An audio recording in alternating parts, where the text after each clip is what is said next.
이 에너지 전략이 굉장히 시급하다고 생각이 되는데요. 에너지 전략을 통해서 그 에너지 전력 부족 문제를 어떻게 해결하는 방법이 가장 좋은 대책일지 한번.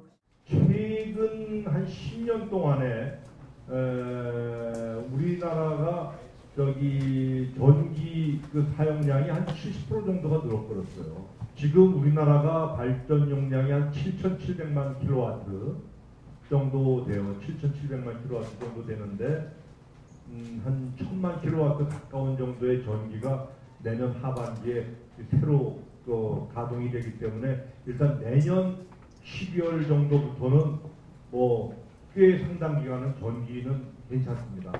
그럼 문제는 지금부터 시작해서 내년 겨울까지가 이제 문제죠. 근데 지금부터 시작해서 내년 겨울까지의 전기 상태는 어떤 상태냐면 전력 예비율이 그러니까 전력 예비율이라는 게 뭐냐면요.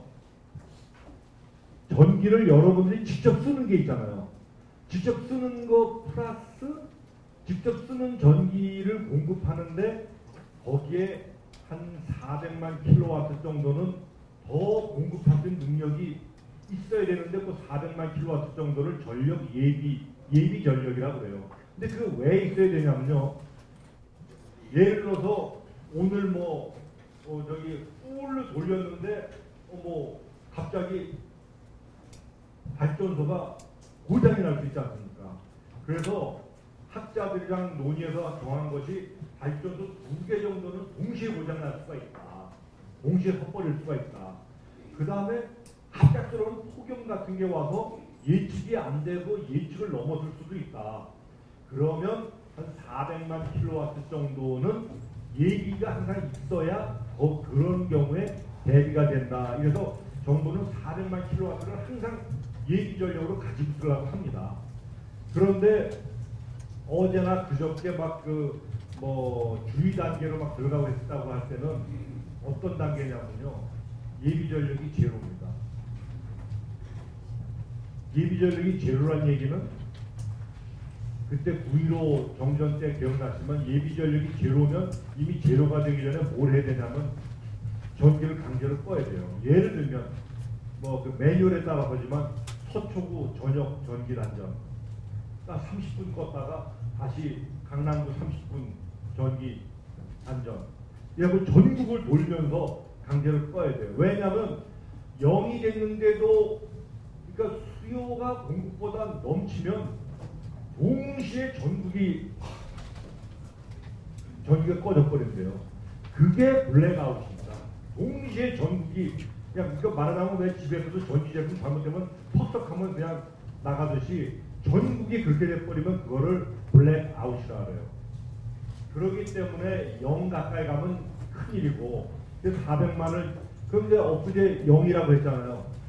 그런데 0이 될까봐 사전에 정부가 큰 기업들한테 요청해가지고 그러니까 전기가 하루 종일 부족한 건 아니에요. 오후 2시에서 5시 사이가 부족하고 가스는 좀 남아요.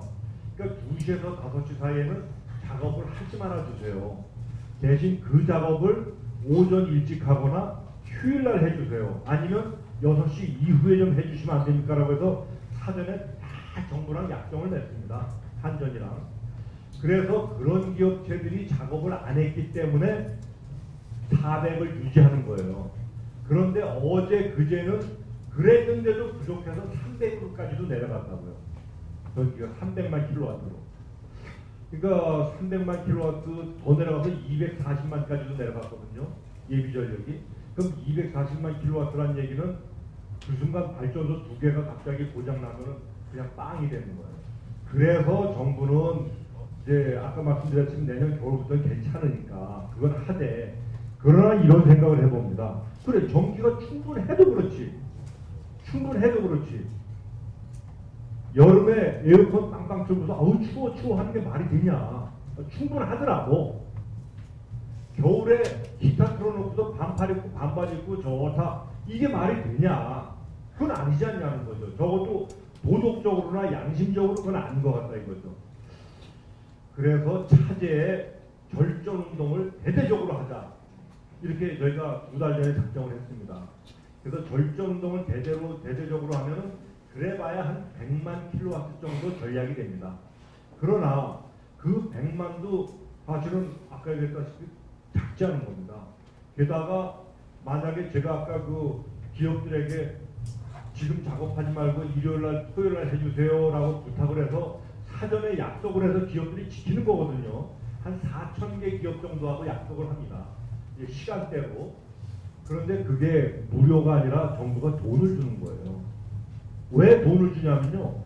그 기업은 그 약속을 지키면 그 기업은 금전적인 손해가 생겨요. 왜 그러냐면 일과 이후에 작업을 하거나 휴일날 작업하면 임금이 2배인 거 아시잖아요. 그 돈을 누가 냅니까? 그 돈을 정부가 내주기 때문에 정부가 돈이 됩니다. 그래서 하여튼 간에 저 100만 킬로와트도 매우 큰 겁니다. 100만 킬로와트면 만약에 100만 킬로와트를 그 수요 관리를 하고 안 하고면은 한 50억 원 정도 같아요. 그러니까 국민 여러분들이 절전을 해서 100만 킬로와트를 줄여주면은 항상은 아니지만 이 전기가 막 부족한 시절에는 50억 원 정도가 하루에 전략을 시켜주는 게 됩니다. 아무튼 전기를 전략하는 건 거꾸로 발전소를 하나 지어지는 거하고 같습니다. 그렇지 않습니까? 발전소 하나 안 짓고 전략하면 되니까. 그래서 그 이름을 국민발전소라고 여기 이름을 줬습니다. 보이시죠? 국민발전소 건설이라고 오른쪽에. 그래서 앞으로 거리에서 국민발전소 건설 그러면 저게 전기 전략이라는 얘기구나. 이렇게 알아주시고요. 올 1년 내내 가을이 되면 전기가 문제가 없지만 지속적으로 할 겁니다. 가을이고 내년이고 하여튼간. 그래서 지금 오늘 현재 저희 지식경제부에서는 4가지만 지켜주십시오라고 얘기합니다. 그래서 이 4가지를 한마디로 아싸가자라고 평하고 있습니다. 보이시죠? 첫 글자 아싸가자. 그래서 지식경제부의 요즘 건배 구호나 행사할 때마다 구호는 아싸가자입니다. 그래서 오늘도 이 강의를 끝날 때 제가 아싸 그러면 여러분이 가자로 화답해 주시고 화답만 해도 중요한 게 아니라 반드시 지켜주시면 감사하겠습니다. 아싸! 가자! 한 번만 더 해주세요. 다시 한번 하겠습니다. 크게 해주세요. 아싸!